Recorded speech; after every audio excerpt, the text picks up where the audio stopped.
Definitely, why we started missile tour is quite clear.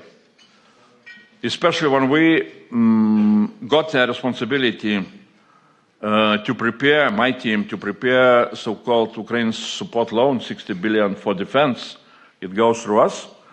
We asked Ukrainians immediately what are their priorities. And they named 3 strategic priorities. One is drones. If Russians will use up to 10 million drones, Ukrainians need to have the same quantity of drones, and they can do that, more or less, together with Europeans. Second priority was 155 ammunition, extended range ammunition. That is also more or less, is happening in Europe, and Ukrainians are producing themselves. But the last one was missiles, and especially for air defense.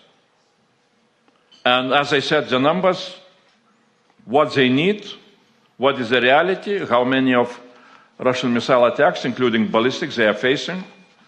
In addition to that, what they are informing us that Russians did something with modernization of ballistic missiles, and now they are able to change the trajectory of ballistic missile on this going down, which makes even more difficult to hit them.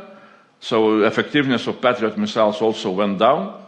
So that is very clear why we need to look into possibilities to develop our own European missile production, which is for time being absent, especially anti-ballistic missile production, or too little. SAMT is the only one, perhaps, example of that. So we started to go around talking with the industries, first of all, having them all together here in Brussels, and asking so how we can do all together in order to assist industries to scale up what they are producing, and also to assist industries to develop the new types of missiles or anti-ballistic missiles. Industries are responding in a positive way, but industries also are making some comments which demand from us also to think about, in some way, new policy instruments. Industries are complaining that still they are not having clear long-term visibility what will be the demands. And that is why when they want to expand their production lines, they need to take quite a substantial risk. And not always it is easy to do that.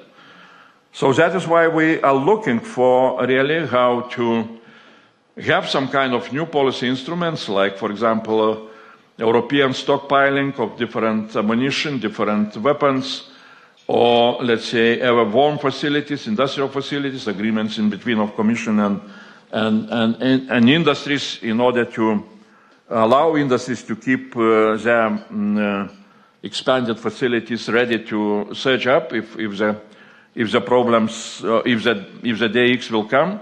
So, and perhaps some other instruments can be on our agenda, including, in general, development of common market in defense. And of course, that would be also very important to look into possibility of trans-border cooperation. That is why we are traveling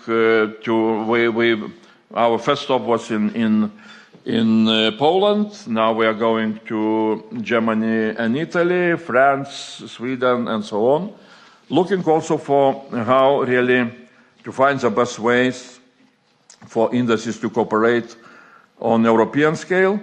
And one of the possibilities also is exactly what I announced that today. We're expecting member states to bring their ideas, their understanding of so-called European defense projects of common interest.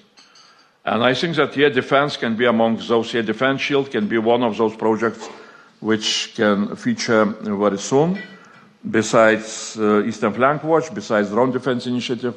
And that would be some kind of new step forward in trying to be much more successful in development of pan-European projects.